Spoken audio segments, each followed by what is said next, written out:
Pinselstriche der Fantasie. Eine Reise durch die Kreativität. Natascha saß am Fensterbrett ihres kleinen Appartements und starrte hinaus in den strömenden Regen. Es war einer dieser düsteren Tage, an denen selbst die Farben der Blumen zu verblassen schienen. Sie seufzte tief und nahm einen Schluck von ihrem dampfenden Tee. Seit sie vor einem Jahr in die Stadt gezogen war, um ihren Traum als Schriftstellerin zu verfolgen, hatte sie solche Momente der Selbstzweifel und Unsicherheit immer öfter. Ihr Blick fiel auf den alten Stapel Notizbücher auf ihrem Schreibtisch. Jedes dieser Bücher war gefüllt mit Ideen, Geschichten und Charakteren, die darauf warteten, zum Leben erweckt zu werden. Doch in letzter Zeit hatte Natascha Schwierigkeiten, ihre Kreativität zu entfachen. Ihre Geschichten schienen flach und uninspiriert, und sie fand sich immer wieder dabei, Seiten zu zerknüllen und in den Papierkorb zu werfen. Eines Tages, als sie frustriert in ihrem Lieblingscafé saß und in ihr leeres Notizbuch starrte, hörte sie eine lebhafte Unterhaltung am Nachbartisch.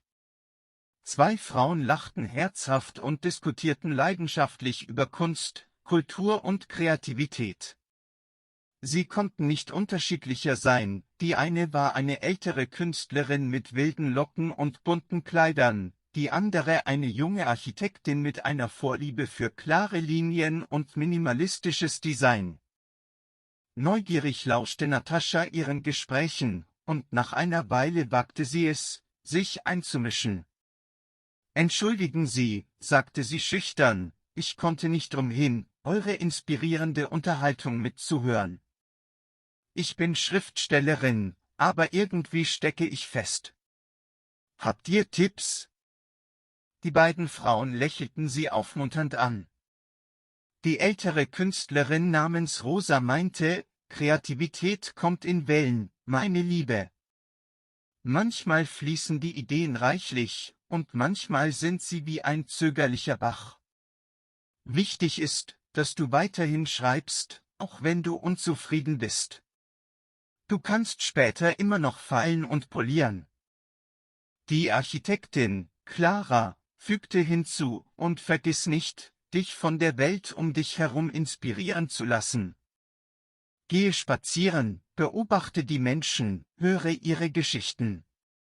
Die besten Ideen können aus den unerwartetsten Quellen stammen. Natascha war dankbar für ihre Ratschläge und beschloss, sie zu befolgen. In den Wochen, die folgten, begann sie, tägliche Spaziergänge zu unternehmen und bewusst auf die kleinen Details um sich herum zu achten. Sie beobachtete die Art, wie die Blätter im Wind tanzten, wie die Straßenverkäufer ihre Waren anpriesen und wie Menschen in der U-Bahn miteinander interagierten. Mit der Zeit begann sie, diese Beobachtungen in ihre Geschichten einzuflechten. Sie schrieb über eine junge Frau, die ihren Mut fand, sich in einer fremden Stadt zurechtzufinden, inspiriert von Nataschas eigenen Erfahrungen. Sie schuf Charaktere, die von den Menschen auf der Straße inspiriert waren, und ließ ihre Geschichten in den verschiedenen Ecken der Stadt spielen, die sie entdeckt hatte. Mit jeder neuen Geschichte fühlte Natascha, wie ihre Kreativität wiederkam. Die Worte flossen leichter, die Ideen wurden lebendiger und ihre Geschichten begannen, die Herzen ihrer Leser zu berühren. Sie erkannte, dass Kreativität nicht nur in den Seiten eines leeren Notizbuchs zu finden war, sondern überall um sie herum. Natascha lernte von Rosa und Clara, dass der Schlüssel zur Freisetzung ihrer Kreativität darin bestand, offen für die Welt zu sein, neugierig zu bleiben und sich von den kleinen Wundern des Alltags inspirieren zu lassen. Und so setzte sie ihre Schreibreise fort, mit einem neuen Verständnis dafür, dass die besten Geschichten oft in den unscheinbarsten Momenten verborgen sind. Die Stadt, in der Natascha lebte, hatte eine reiche kulturelle Szene, und sie beschloss, diese noch intensiver zu erkunden. Sie begann, Kunstausstellungen, Konzerte und Theateraufführungen zu besuchen. Bei einem dieser Konzerte lernte sie den charismatischen Musiker Luca kennen, der eine Leidenschaft für experimentelle Musik hatte. Die Art, wie er verschiedene Klänge miteinander verband, faszinierte Natascha und erinnerte sie daran, wie wichtig es war, Grenzen zu überschreiten und neue Wege zu gehen. Luca und Natascha begannen, sich regelmäßig zu treffen, um über ihre kreativen Projekte zu sprechen. Er ermutigte sie, Risiken einzugehen und ihre Komfortzone zu verlassen. Die besten Melodien entstehen oft, wenn man sich von bekannten Mustern löst und etwas Neues ausprobiert, sagte er. Natascha begann, diese Idee auf ihre Geschichten anzuwenden. Sie begann, mit verschiedenen Erzählstrukturen zu experimentieren und Charaktere in unerwartete Situationen zu bringen. Die Ergebnisse waren erfrischend und überraschend. Ihre Geschichten hatten nun eine Tiefe und Vielschichtigkeit, die sie zuvor vermisst hatte. Während ihrer Reise durch die kreative Landschaft der Stadt traf Natascha viele andere Künstlerinnen und Künstler. Sie teilten ihre eigenen Herausforderungen und Triumphe und schufen eine unterstützende Gemeinschaft, die sie ermutigte, weiterhin hart an ihrer Kunst zu arbeiten. Gemeinsam organisierten sie Lesungen, Ausstellungen und Workshops, bei denen sie ihre Werke der Öffentlichkeit präsentierten. Eines Tages erhielt Natascha eine Einladung, bei einer Literaturveranstaltung in einem renommierten Buchladen vorzulesen. Obwohl sie nervös war, entschied sie sich, die Chance zu ergreifen. Vor einem gespannten Publikum las sie eine ihrer neuesten Geschichten vor, eine Geschichte über eine junge Künstlerin, die ihre Kreativität wiederentdeckte, indem sie sich von den Farben und Formen der Welt um sie herum inspirieren ließ. Die Reaktionen des Publikums waren überwältigend positiv. Die Menschen schienen sich mit Nataschas Geschichte zu identifizieren und lobten ihre Fähigkeit, die kleinen Freuden des Lebens einzufangen. Luca stand im Hintergrund und lächelte stolz. Er hatte Natascha geholfen, ihren eigenen Weg zu finden, und sie hatte es geschafft, sich von ihren Ängsten zu befreien und ihre Stimme zu finden. Natascha realisierte, dass Kreativität eine Reise war, die nie endete. Es ging nicht nur darum, beeindruckende Geschichten zu schreiben oder atemberaubende Kunstwerke zu schaffen, sondern auch darum, sich selbst immer wieder neu zu entdecken und sich von den Erfahrungen des Lebens formen zu lassen. In den Jahren, die folgten, schrieb Natascha unzählige Geschichten, die Menschen auf der ganzen Welt berührten. Sie wurde zu einer bekannten Schriftstellerin, die für ihre Fähigkeit gelobt wurde, die Schönheit des Alltags in Worte zu fassen. Und während sie auf ihre eigene Reise der Kreativität zurückblickte, erkannte sie, dass ihre Begegnung mit Rosa, Clara und Luca den Wendepunkt in ihrer Karriere markiert hatte, einen Moment, der sie daran erinnerte, dass die Magie der Kreativität überall zu finden ist, wenn man nur die Augen öffnet und bereit ist, sich von der Welt inspirieren zu lassen. Nataschas Reise durch das Reich der Kreativität verlief weiterhin auf überraschende Weise. Sie erhielt eine Einladung zu einem Schriftstellerretreat in einem malerischen Landhaus. Die Exkursion wurde von einem exzentrischen, aber brillanten Schriftsteller namens Felix geleitet, der daran glaubte, Grenzen zu überschreiten und das Unkonventionelle zu erforschen. Die Teilnehmer hatten unterschiedliche Hintergründe und jeder hatte seine eigene, einzigartige Sicht auf das Geschichtenerzählen.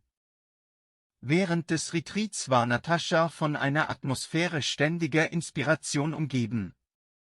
Die Gruppe nahm an Schreibübungen teil, die sie dazu ermutigten, ihre Hemmungen loszulassen und sich auf das Unerwartete einzulassen.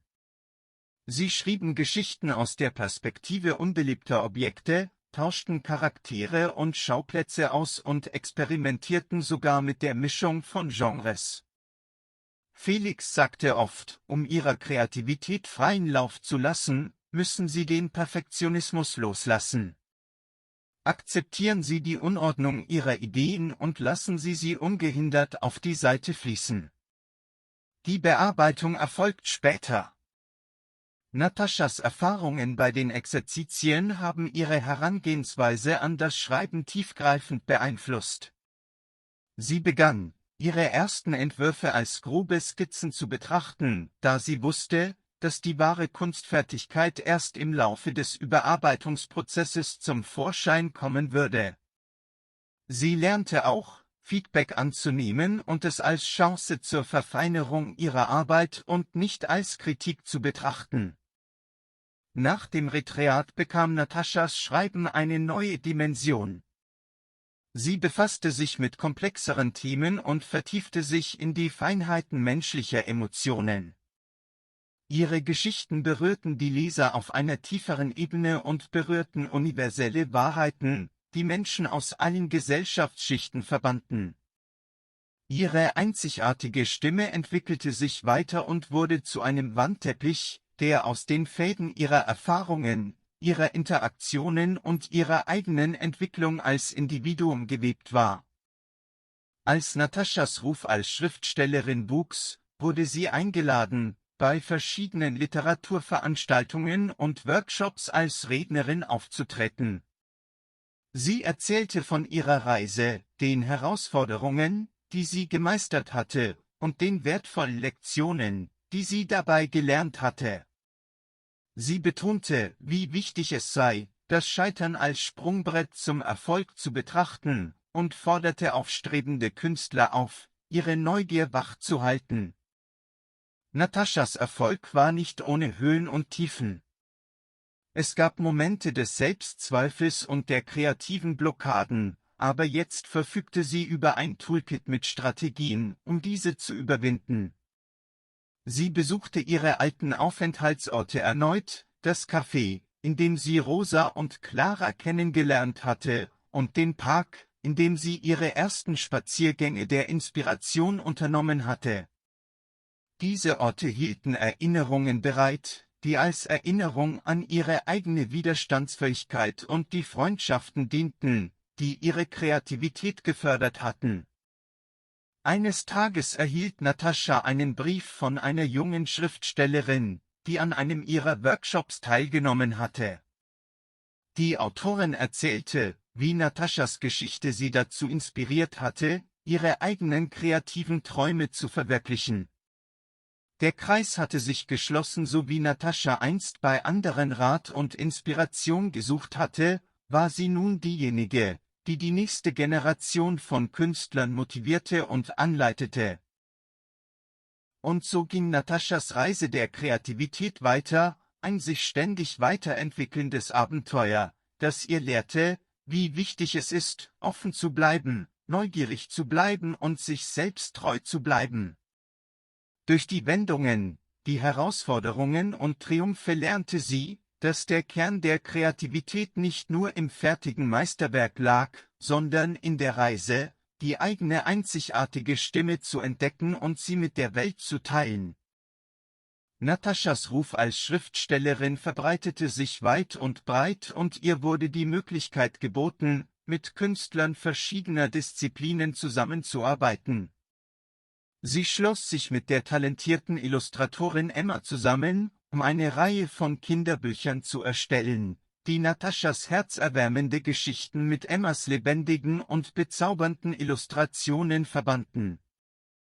Die Zusammenarbeit war ein voller Erfolg und die Bücher gelangten in die Hände von Kindern und Eltern auf der ganzen Welt, regten die Fantasie an und weckten die Liebe zum Lesen. Aber Nataschas kreative Reise beschränkte sich nicht nur auf den Bereich der Literatur. Sie wurde von einem Theaterregisseur namens Markus angesprochen, der von der emotionalen Tiefe von Nataschas Geschichten fasziniert war. Er schlug vor, eine ihrer Geschichten in ein Theaterstück umzuwandeln, und Natascha stimmte eifrig zu. Der Prozess war ein Wirbelwind aus Proben, Diskussionen und nächtlichen Brainstorming-Sitzungen. Zu sehen, wie ihre Charaktere auf der Bühne zum Leben erwachten, war ein elektrisierendes Erlebnis, und die Reaktionen des Publikums zu sehen, erfüllte sie mit einem Gefühl der Erfüllung, das sie noch nie zuvor gespürt hatte. Sie unternahm einen einsamen Ausflug zu einer abgelegenen Hütte im Wald, einem Ort, an dem sie sich wieder mit der Natur und ihren eigenen Gedanken verbinden konnte. Inmitten der ruhigen Umgebung entdeckte sie die Freude am einfachen Sein wieder. Sie wanderte durch den Wald, lauschte dem Rascheln der Blätter und ließ ihre Gedanken schweifen. Langsam nahm die Last der Erwartungen ab und Natascha erkannte, dass ihre Kreativität aufblühte, wenn sie sich den Raum zum Atmen und Entdecken ohne Einschränkungen gönnte. Als Natascha von ihrem Retreat zurückkehrte, ging sie mit neuem Gleichgewichtssinn an ihre Arbeit. Sie genoss Momente der Stille, wohlwissend, dass diese für ihren kreativen Prozess genauso wichtig waren wie die Momente intensiver Produktivität. Sie schrieb weiterhin, arbeitete mit anderen zusammen und teilte ihre Geschichten, nahm sich aber auch Zeit für stille Kontemplation, für einen Bummel durch Kunstgalerien und für Gespräche mit Fremden, die ihre Fantasie anregen könnten. Im Laufe der Jahre wurde Nataschas Werk immer reicher und vielfältiger. Sie verfasste Romane, Kurzgeschichten und Essays, die ein Spektrum an Emotionen und Erfahrungen abdeckten. Ihre Schriften brachten die Essenz des menschlichen Daseins zum Ausdruck, die Kämpfe, die Triumphe, den Kummer und die Momente purer Freude.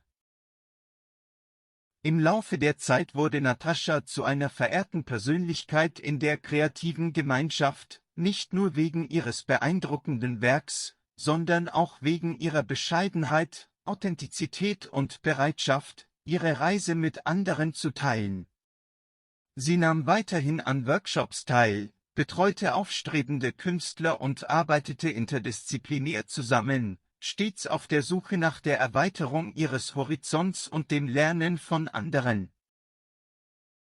Und so blieb Nataschas Geschichte eine Geschichte des Wachstums, der Suche nach Schönheit im Gewöhnlichen und der Akzeptanz der sich ständig weiterentwickelnden Natur der Kreativität.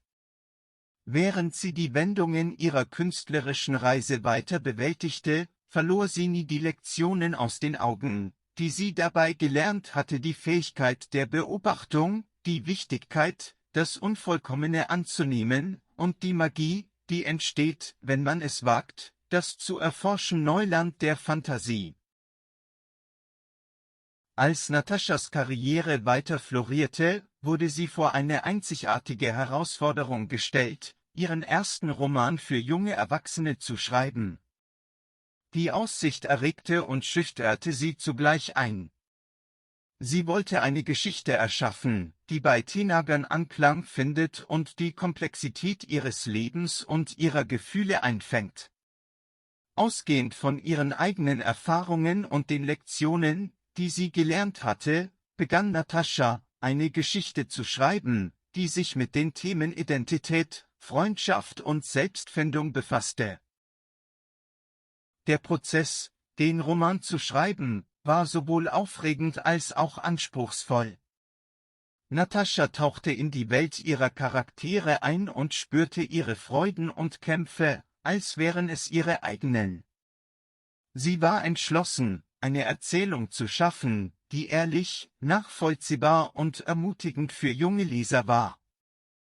Es war eine Reise der Selbstbeobachtung, bei der Natascha ihre eigene Jugendrevue passieren ließ und ihre Erinnerungen und Gefühle in ihr Schreiben einfließen ließ. Als sich die Seiten des Romans mit Nataschas Worten füllten, war sie erstaunt darüber, wie weit sie von jenem regnerischen Tag, an dem Zweifel ihren Weg getrübt hatten, zurückgelegt hatte. Die Reise war eine Herausforderung, aber auch unglaublich lohnend. Der Roman wurde mit großem Erfolg veröffentlicht und berührte nicht nur die Herzen junger Erwachsener, sondern auch Leser jeden Alters, die von seinen universellen Themen fasziniert waren. Nataschas Erfolg mit dem Roman eröffnete neue Möglichkeiten. Sie wurde zu Vorträgen in Schulen und Bibliotheken eingeladen, wo sie ihre Erfahrungen als Schriftstellerin und die Inspiration hinter ihren Geschichten teilte. Sie führte Gespräche mit jungen Lesern und ermutigte sie, ihrer Kreativität freien Lauf zu lassen und in den Seiten eines Buches Trost zu finden. Sie war besonders berührt von den Briefen und Nachrichten, die sie von Teenagern erhielt, die zum Ausdruck brachten, wie ihre Worte ihnen in ihren schwierigen Zeiten Trost und ein Gefühl der Verbundenheit vermittelt hatten. Mit jedem neuen Projekt entwickelte sich Natascha als Künstlerin weiter. Sie erkundete verschiedene Genres, experimentierte mit Erzählstrukturen und arbeitete mit Künstlern aus der ganzen Welt zusammen. Ihre Offenheit für neue Ideen und ihre Risikobereitschaft sorgten dafür, dass ihre Arbeit frisch und spannend blieb, während ihr unerschütterlicher Einsatz für Authentizität dafür sorgte, dass ihre Stimme authentisch blieb. Nataschas kreative Reise führte sie auch zurück zu den Menschen, die sie einst geführt hatten. Sie knüpfte wieder Kontakt zu Rosa, Clara, Luca und Felix und erzählte Geschichten über ihr Wachstum und ihre Erfolge. Ihre Freundschaften hatten den Test der Zeit bestanden und sie blieben Quellen der Weisheit, Ermutigung und Inspiration. Als Natascha auf ihr Leben zurückblickte, wurde ihr klar, dass Kreativität nicht nur eine einsame Beschäftigung war, sondern eine gemeinsame Erfahrung, die Menschen über Zeit und Raum hinweg verband. Es war eine Kraft, die die Macht hatte, Leben zu heilen, zu inspirieren und zu verändern. Und während sie mit ihrer Kunst weiterhin die Welt erschuf und einen Beitrag zur Welt leistete, wusste Natascha, dass ihre Reise noch lange nicht zu Ende war. Es war eine lebenslange Reise der Selbstfindung, Erkundung und des unaufhörlichen Strebens nach Schönheit in jedem Winkel des Daseins.